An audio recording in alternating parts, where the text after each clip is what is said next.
बिस्मिल्लाहिर्रहमानिर्रहीम। अस्सलामुअलैकुम। मैं हूं मोहम्मद दिलावर और आप देख रहे हैं मेरा यूट्यूब चैनल INS.Physics। मैं उम्मीद करता हूं कि अल्लाह ताला की रहमत और फ़ज़ल से आप सब खैरियत से होंगे।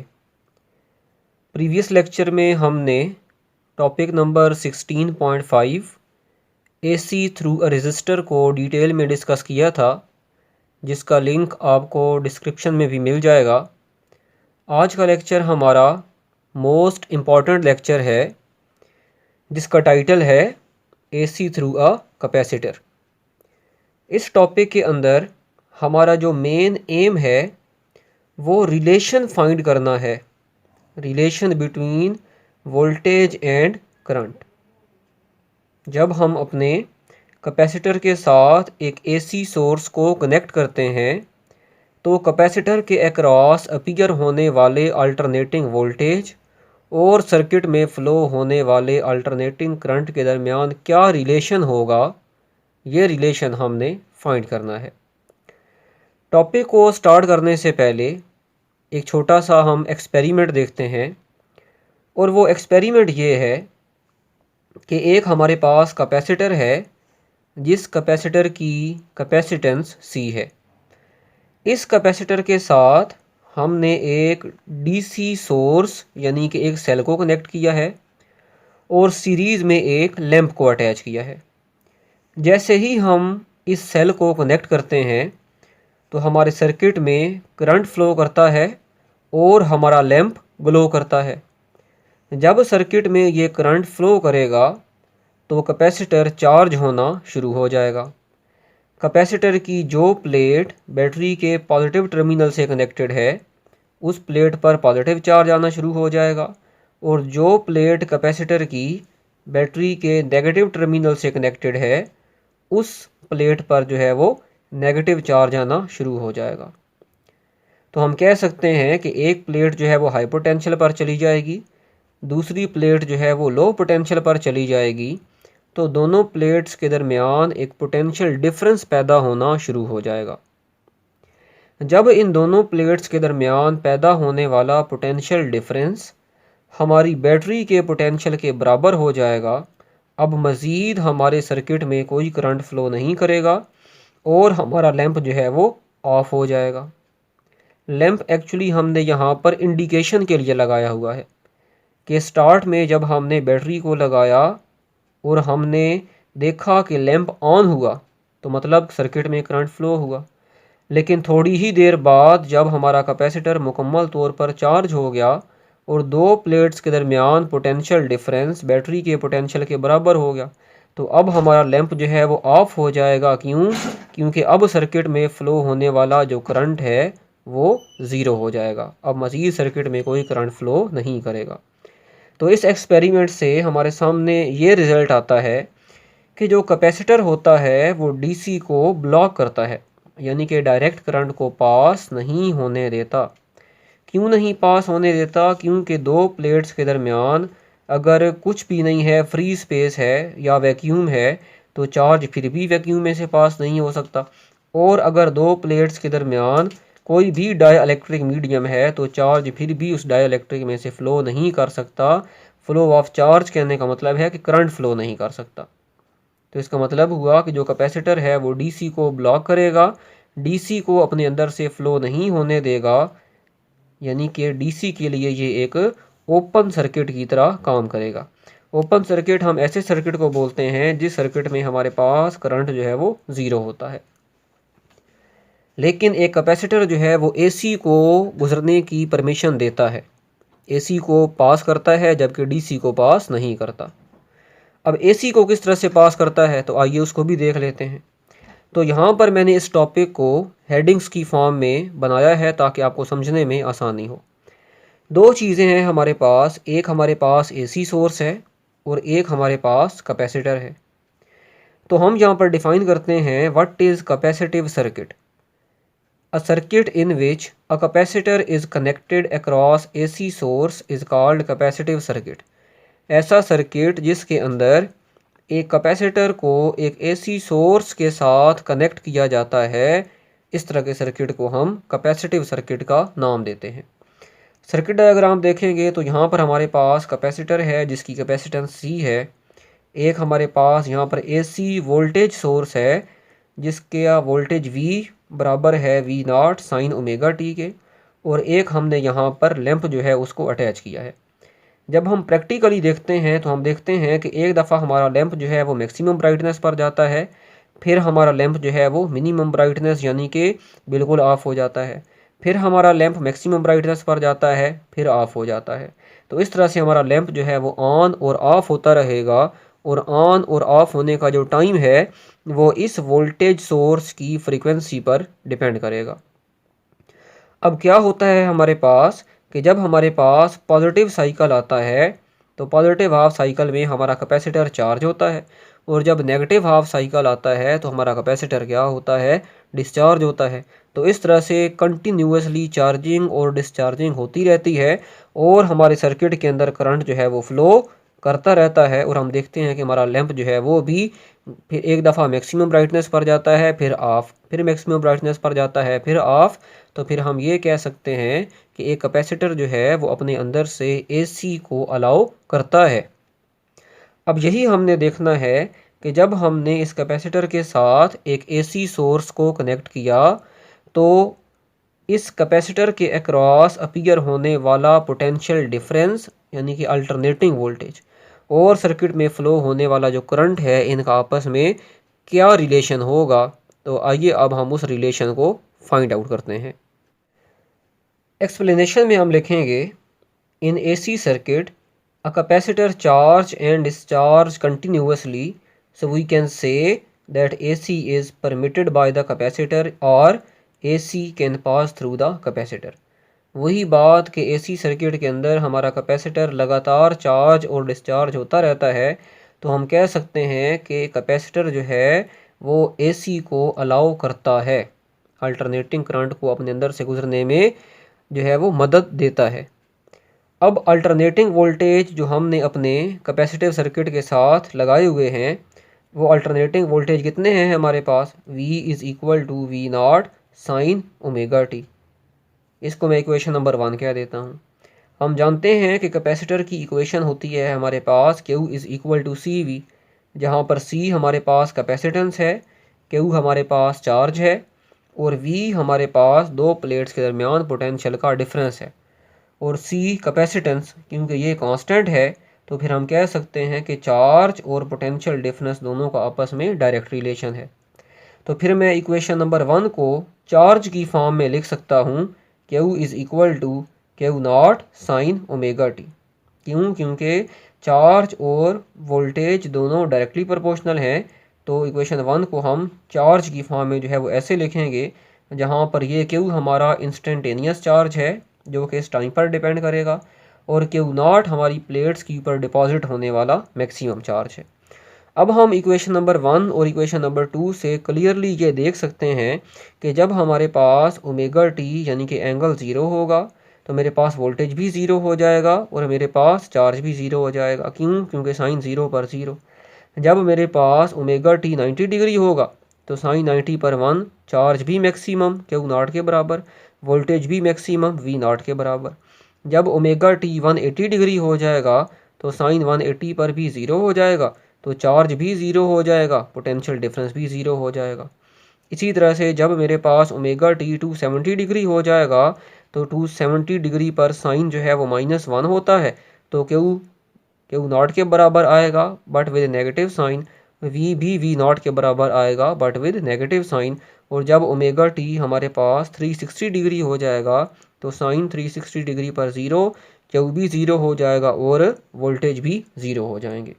यानी कि हम ये कह सकते हैं कि वोल्टेज और चार्ज बढ़ रहे हैं और कम हो रहे हैं एक साथ। Voltage and charge increases and decreases simultaneously, both have minimum and maximum value at same phase. दोनों की मैक्सिमम और मिनिमम वैल्यू बिल्कुल सेम फेज के ऊपर है, इसलिए हम कह सकते हैं कि वोल्टेज और चार्ज जो है वो आपस में इन फेज होंगे और इनमें पोटेंशियल डिफरेंस कितना होगा, 0 होगा।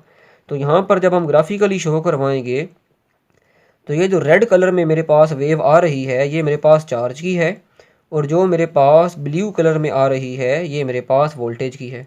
तो यहाँ पर हम देख सकते हैं कि यहाँ पर बिल्कुल केस वैसा ही है जैसा हमारा वोल्टेज और करंट में होता है जब हमने AC थ्रू रजिस्टर को पढ़ा था। तो यहाँ पर चार्ज और वोल्टेज दोनों इन फेज़ हैं, इसलिए दोनों की जो फेज़र डायग्राम होगी इसमें चार्ज का फेज़र वेक्टर और वोल्टेज का फेज़र वेक्टर दोनों आपस में पैरेलल होंगे। चार्ज का फेज़र वेक्टर इसकी लेंथ ज़्यादा है, क्योंकि यहाँ पर चार्ज की जो वेव है इसका एम्पलीट्यूड ज़्यादा है। चार्ज का एम्पलीट्यूड क्यों ज़्यादा है? क्योंकि हम जानते हैं कि U बराबर है CV के, और जब मेरे पास कैपेसिटेंस 1 से बड़ी होगी तो फिर मेरे पास क्या होगा? Q का जो आंसर है वो V के मुकाबले में बड़ा आएगा। इसलिए मैंने यहाँ पर Q का जो एम्पलीट्यूड है उसको ज़्यादा बनाया है, लेकिन यहाँ पर कंडीशन क्या है कि capacitance must be greater than 1। ठीक है जी, ओके। तो अब ये तो रिलेशन हमारे पास आ गया वोल्टेज और चार्ज में, लेकिन अभी हमारा जो एम था वो एम ये था कि हमने वोल्टेज और करंट में रिलेशन देखना है कि उनमें रिलेशन क्या है। तो आइए अब देखते हैं कि हम वोल्टेज और करंट में जो रिलेशन है उसको किस तरह से कैलकुलेट करेंगे। तो हम जानते हैं कि करंट की जो बेसिक इक्वेशन है वो हमारे पास होता है rate of flow of charges is called current, यानी कि करंट बराबर है del Q divided by del T के। अब इस इक्वेशन से हमें क्या पता चल रहा है कि अगर मैं चार्ज और टाइम में एक ग्राफ बनाऊं और उस ग्राफ की स्लोप कैलकुलेट कर लूं तो उस स्लोप का जो मेरे पास आंसर होगा एक्चुअली वो किसके बराबर आएगा? करंट के बराबर आएगा। ये पॉइंट मैंने लिखा भी है यहाँ पर कि slope of charge time graph is equal to current. तो फिर मैं क्या करूँगा? अब यहाँ पर चार्ज और टाइम में जो ग्राफ है उसकी स्लोप को कैलकुलेट करूँगा। जिस तरह से मेरे पास स्लोप आती जाएगी उसी तरह से मेरे पास करंट जो है वो भी आता जाएगा। तो चार्ज की अभी हमने इक्वेशन देखी Q is equal to Q naught sine omega t, और अभी हमने देखा कि हमारे पास साइन 0 पर 0, पाई बाई 2 पर मैक्सिमम, पाई पर 0, 3 पाई बाई 2 पर नेगेटिव मैक्सिमम, 2 पाई पर 0। तो ये रेड जो है ये मेरे पास ग्राफ किसका बना? चार्ज का। अब ये चार्ज, ये टाइम, ये ग्राफ आ गया हमारे पास। इस ग्राफ की हम क्या कैलकुलेट करेंगे? स्लोप। स्लोप किस तरह से कैलकुलेट करेंगे? देखें, जो मेरे पास ज़ीरो फेज़ वाला पॉइंट है इस पॉइंट के ऊपर मैं एक टेंजेंट लाइन को ड्रा करूंगा। ये जो ब्लू कलर में हमें लाइन नज़र आ रही है इट इज़ टेंजेंट लाइन, और ये टेंजेंट लाइन हमारे एक्स एक्सिस के साथ कितना एंगल बना रही है? 90 डिग्री। और स्लोप का हमें एक फार्मूला पता है, slope m is equal to tan theta. Slope को हम m से रिप्रेजेंट करते हैं। तो जब थीटा यहाँ पर 90 डिग्री पुट करेंगे तो टेन 90 पर इन्फिनिटी हो जाएगा, लेकिन पॉजिटिव इन्फिनिटी। क्यों? क्योंकि यहाँ पर हम देखेंगे तो हमारे पास वैल्यूज़ बढ़ रही हैं, तो मेरे पास मैक्सिमम पॉजिटिव वैल्यू आएगी। और अगर स्लोप यहाँ पर मैक्सिमम पॉजिटिव है इसका मतलब है कि करंट यहाँ पर मैक्सिमम पॉजिटिव है। तो देखें इस पॉइंट के ऊपर मेरे पास जो करंट आएगा वो मैक्सिमम पॉजिटिव है प्लस आई नॉट। सेकंड जो पॉइंट है पाई बाई 2, जो यहाँ पर मैक्सिमम वैल्यू है।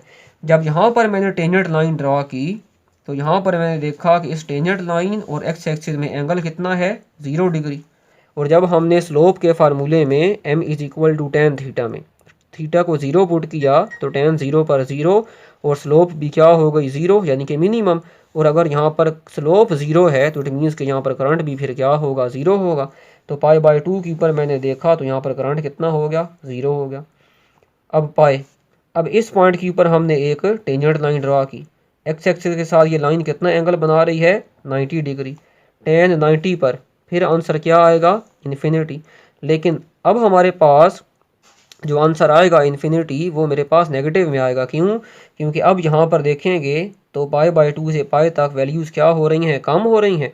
तो मेरे पास स्लोप मैक्सिमम तो आ रही है लेकिन नेगेटिव में। तो इसका मतलब हुआ कि अगर यहाँ पर स्लोप नेगेटिव मैक्सिमम है तो यहाँ पर करंट भी नेगेटिव मैक्सिमम होगा। तो पाई के ऊपर हमने चेक किया, करंट हमने दिया नेगेटिव मैक्सिमम। इसी तरह से 3 पाई बाई 2 पर हमने एक टेंजेंट लाइन ड्रा की और एक्स एक्सिस और इस टेंजेंट लाइन में एंगल देखा तो 0 है। टेन 0 पर 0, स्लोप 0 हो गई। स्लोप 0 होने का मतलब करंट क्या हो गया? 0 हो गया। और जब 2 पाई इस पॉइंट के ऊपर एक टेंजेंट लाइन ड्रा की तो यहाँ पर एंगल हमें नज़र आया कितना है? एक्स एक्सिस के साथ 90 डिग्री। टेन 90 पर फिर इन्फिनिटी आएगा यानी कि मैक्सिमम, लेकिन यहाँ पर क्योंकि वैल्यूज़ बढ़ रही हैं, ऊपर जा रही हैं, तो मेरे पास पॉजिटिव मैक्सिमम स्लोप आएगी। तो इट मीन्स के करंट भी यहाँ पर पॉजिटिव मैक्सिमम होगा। तो देखें यहाँ पर 2 पाई पर हमने करंट को पॉजिटिव मैक्सिमम बनाया है।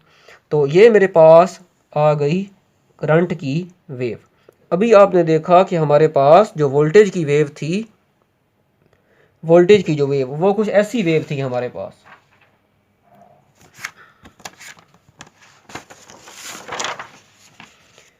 ये देखें, ये वोल्टेज की। अब यहाँ पर अगर आप देखें तो वोल्टेज की ये वेव है, जबकि अभी हमारे पास करंट की जो वेव आई है वो करंट की ये वेव आई है। तो अब जब मैं यहाँ पर इन दोनों वेव्स को कंबाइन शो करवाऊंगा ग्राफिकल रिप्रेजेंटेशन के अंदर, तो मेरे पास कुछ ऐसी सिचुएशन बनेगी। यहाँ पर देखिए, ये मेरे पास वोल्टेज और ये मेरे पास करंट आई। तो यहाँ पर हम क्लियरली देख सकते हैं कि वोल्टेज इसका फेज़ यहाँ पर 0 है, करंट मैक्सिमम वैल्यू से स्टार्ट हो रहा है यानी कि π/2 से, तो हम कहेंगे करंट लीड कर रहा है, जबकि वोल्टेज क्या कर रहे हैं, लैग कर रहे हैं। तो कंक्लूजन हमारे पास क्या निकला कि एक प्योर कैपेसिटिव एसी सर्किट के अंदर करंट हमेशा लीड करेगा, वोल्टेज हमेशा लैग करेंगे, और करंट कितने फेज डिफरेंस से लैग करेगा, π/2 रेडियन या 90 डिग्री के साथ। क्यों, π/2 -0 तो π/2 या 90 डिग्री। ठीक है जी। तो रेजिस्टर के अंदर हमारे पास वोल्टेज और करंट इन फेज थे, लेकिन प्योर कैपेसिटर के अंदर हमारे पास वोल्टेज और करंट जो होंगे उसमें क्या रिलेशन होगा, करंट हमेशा लीड करेगा, करंट आगे निकल जाएगा, वोल्टेज लैग करेंगे, वोल्टेज पीछे रह जाएंगे, और कितने फेज डिफरेंस के साथ, π/2 रेडियन या 90 डिग्री के साथ। फेजर डायग्राम हमारे पास कुछ ऐसी होगी कि रेड जो वेव है ये वोल्टेज को शो कर रही है, तो ये वोल्टेज का फेजर वेक्टर, और ये जो वेव है ये करंट को शो कर रही है, तो करंट π/2 90 डिग्री पर है, सो दिस इज करंट। तो दोनों में एंगल कितना हुआ, π/2 या 90 degree, so it is phasor diagram.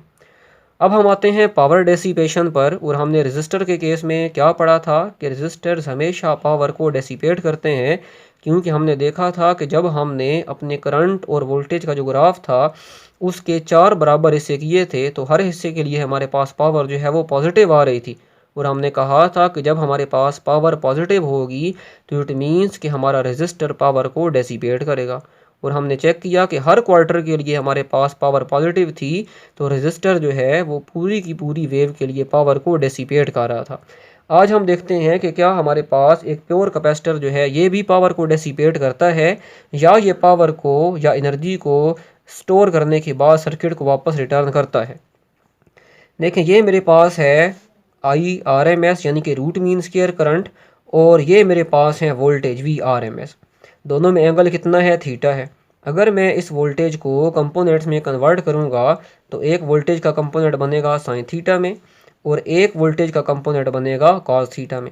अब यहाँ पर हमारे पास जो V cos थीटा है, वोल्टेज का ये वाला कंपोनेंट करंट की डायरेक्शन में है, तो हम सिर्फ इसी कंपोनेंट को यहाँ पर कंसिडर करेंगे, साइन थीटा वाले कंपोनेंट को कंसिडर नहीं करेंगे। तो अगर मैं IRMS को VRMS का थीटा से मल्टीप्लाई कर दूँ, क्योंकि दोनों बिल्कुल सेम डायरेक्शन में है, तो ये मेरे पास पावर का फार्मूला बनेगा VRMS IRMS cos थीटा। और याद रखिएगा कि यही हमारे पास पावर का फार्मूला है एक सिंगल फेज AC सर्किट के अंदर। ठीक है जी। तो यहाँ पर हम देखेंगे कि प्योर कैपेसिटर के अंदर, तो अभी हमने देखा कि वोल्टेज और करंट में एंगल कितना है, 90 डिग्री है। तो जब मैं यहाँ पर थीटा 90 डिग्री पुट करूँगा तो cos 90 पर आंसर आएगा 0, तो पावर 0 हो जाएगी। इसका मतलब हुआ कि कैपेसिटर जो है वो किसी तरह की पावर को डेसिपेट नहीं करेगा। आइए अब हम ग्राफ से देखते हैं कि किस तरह से एक कैपेसिटर जो है वो पावर को डेसिपेट नहीं करता। तो मैंने यहाँ पर क्या किया कि मैंने अपने इस पूरे ग्राफ को यहाँ पर अगेन 4 बराबर हिस्सों में तकसीम कर दिया है। ये मेरे पास पहला हिस्सा है। पहले हिस्से में देखेंगे तो हमारे पास वोल्टेज पॉजिटिव है, करंट भी पॉजिटिव है, क्योंकि एक्स एक्सिस के ऊपर है। जो वैल्यूज़ एक्स एक्सिस के ऊपर होंगी वो पॉजिटिव होंगी, जो एक्स एक्सिस के नीचे होंगी वो नेगेटिव होंगी। तो यहाँ पर हमने देखा वोल्टेज पॉजिटिव है, करंट भी पॉजिटिव है, क्योंकि दोनों एक्स एक्सिस के ऊपर हैं, और पावर हमारे पास बराबर होती है VI के। तो जब वोल्टेज भी पॉजिटिव होगा, करंट भी पॉजिटिव होगा, तो पावर भी पॉजिटिव आएगी।